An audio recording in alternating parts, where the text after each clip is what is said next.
All right, let's dive deep into Hiroshima, Yeah. but not the usual stuff, Right. the politics or the military strategy. Yeah. We're going for something different here. Sure. What was it like to actually be there? To live through it. Exactly. Yeah. To be in Hiroshima on that day. And the years after. Right, the human impact. Absolutely. And we've got some amazing sources for this. Oh, yeah. First-hand accounts, journals, interviews. Wow. Real stories from real people. Incredible. We'll hear from priests, doctors, mothers, Mother. even a young woman trapped under the wreckage. Can't wait to hear about that. It's powerful stuff. I bet. So imagine Hiroshima before the bomb. Okay. A bustling city.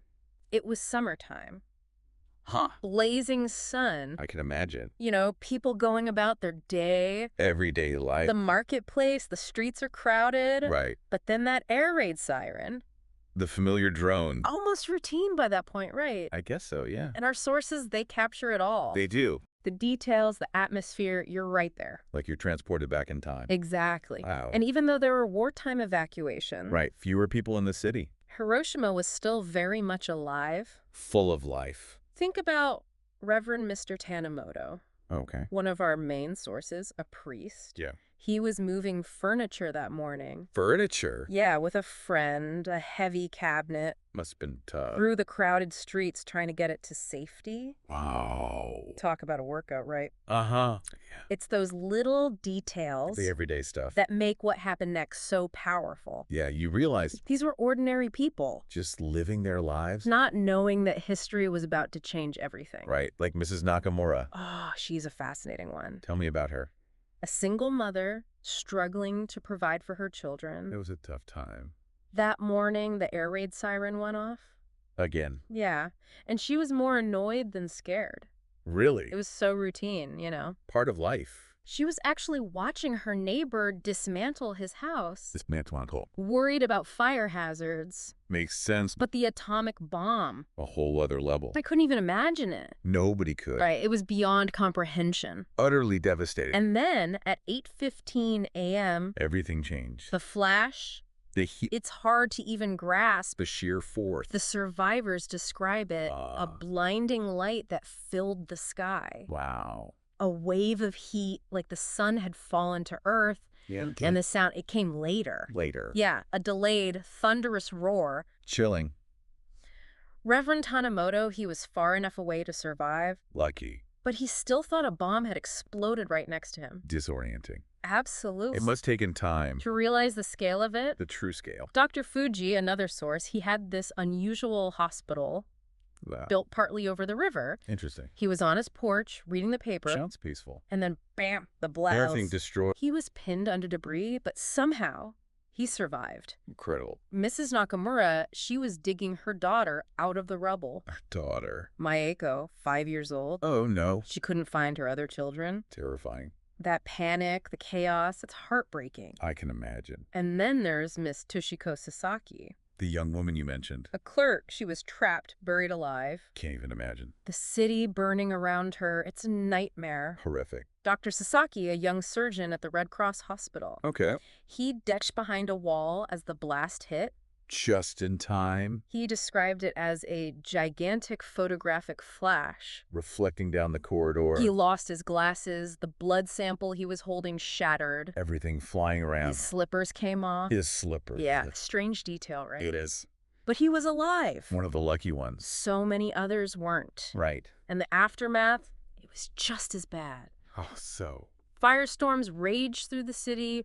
Water was contaminated, The bear. thick with smoke and dust. People searching for loved ones. Desperate, not knowing who had survived. Heartbreaking. Many thought it was a gas attack at first. Really? Because of the smell. They had no idea. That a single bomb could do that. It was beyond their comprehension. And in that chaos, you see incredible acts of courage. Right. Reverend Tanimoto, he ran towards the city center. While everyone else was fleeing. He couldn't bear the thought of his family or church being in danger. That's amazing. He was driven by compassion, pure and simple. Selfless. He found hundreds of injured people, skin hanging from their bodies. Oh, my God. He just started helping, bringing them water. He didn't hesitate. Not even for a second. What about Mrs. Nakamura? She found her children, thank goodness. Okay. And she did something that really stuck with me. What was that? She dressed them in overcoats, even though it was scorching hot. Overcoats. In that heat. It's about what people hold on to in times of crisis. What matters most? Like her sewing machine, she buried it before fleeing. Her sewing machine. It represented her livelihood, her ability to provide. I see. Father Kleinsorge, a Jesuit priest, he was already frail. Frail. In poor health. But he still helped. He carried a wounded man on his back through the burning city. He must have been in agony. He described a numbness to suffering. Like he couldn't process it all? The mind shutting down, protecting itself. A common reaction to trauma? He ended up in Asano Park. A lot of survivors did. It was relatively untouched by the blast. A sanctuary? Mrs. Nakamura and her kids were there. They were so thirsty. I bet. They drank from the river, but it made them sick. Oh, no. People were vomiting, weak, dying. Awful. And back at the Red Cross Hospital, Dr. Sasaki, A surgeon. he was overwhelmed, patients everywhere, Injuries. burns, broken bones. It was horrific. He must have felt helpless. He was the only uninjured doctor. So much responsibility. He worked tirelessly, trying to save as many as he could. A true hero. But on top of the injuries, there was this other killer, What do you mean? radiation sickness. Oh, yeah. It's like a ticking time bomb. Yeah. You think you're safe, You survived the blast. and then the illness hits you. Days, weeks later. It's insidious. Absolutely. So how did it unfold? Well, there were stages. 3 of them. The first one was immediate. Right after the bombing. Nausea, headache, weakness. Classic radiation symptom. Many died within hours or days. Their bodies just couldn't handle it. Overwhelmed. And the second stage. 10 to 15 days later, What happened then? imagine your hair falling out. Falling out. Not just a few strands. Oh, no. Clumps of it. That's terrifying. And then your gums start bleeding. Bleeding You gums. get these intense fevers. Your body's breaking down. It's fighting. But losing. And then the third stage, A month later. this is the body trying to heal. But there are complications. Mm. Infections, anemia, They had this. keloid tumors, What are those? thick, raised scars Scars. From what? over burns. They must be painful. It's Incredibly. disfiguring. It's tragic, It's invisible force. wreaking havoc. And the doctors? They didn't understand it. Imagine that. Trying to treat these horrific injuries And then this new illness. with symptoms they'd never seen. It must have been a nightmare. Absolutely. You mentioned Dr. Sasaki. At the Red Cross Hospital. He was facing so many challenges. Overwhelmed. He talks about his superior The other doctor. insisting on treating the slightly wounded first. Interesting. Wow. He'd save as many lives as possible.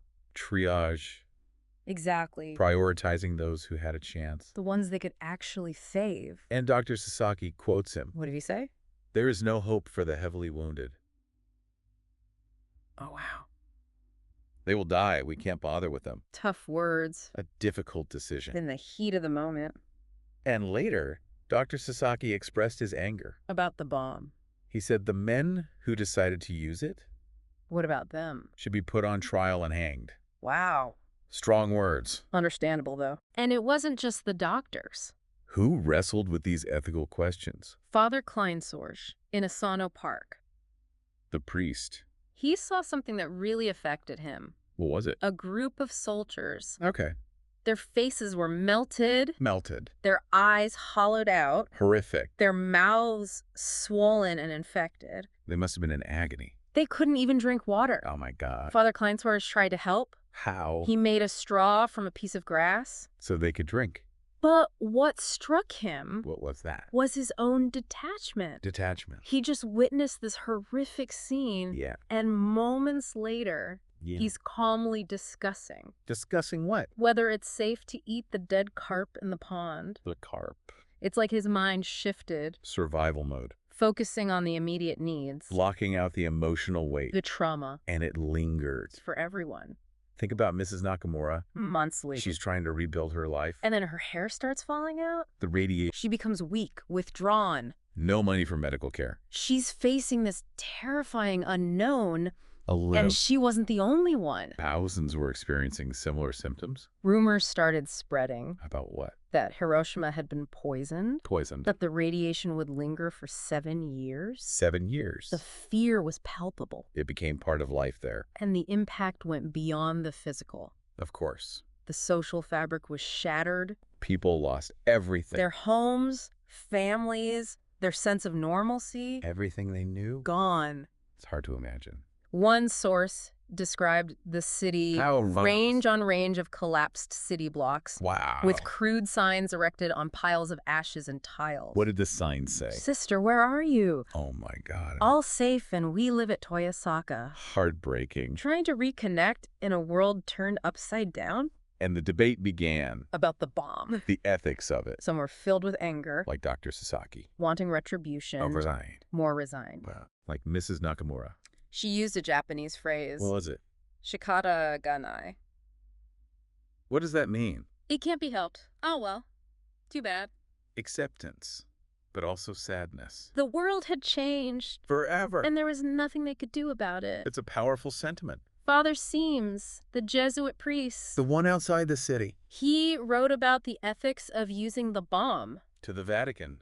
He questioned. What did he say? Does it not have material and spiritual evil as its consequences? Okay. Which far exceed whatever good might result. A question that still haunts us today. So we have Hiroshima. Devastated. Its people grappling with unimaginable loss. There were also stories of resilience. Of hope. The human spirit enduring. Tell me about them. Well, think about Reverend Tanemoto. Okay. He lost his church, feared for his family. He kept helping others. Selfless. He even found a boat. A boat. With 5 dead men still clinging to it. Oh, wow. He apologized to them for disturbing their bodies. What? He needed the boat to ferry the wounded. I see. It's a small detail. But it speaks volumes. About his character, his empathy. And Mrs. Nakamura. She lost everything. She found a way to return to Hiroshima. She went back. She rented a shack, started a vegetable garden. Incredible. She sent her children to school. Trying to create some normalcy. Yeah. In the midst of chaos. And Miss Sasaki, the young woman trapped under the rubble. How about her? She was rescued. Thank goodness. Taken to a military hospital. And? The doctors debated amputating her leg.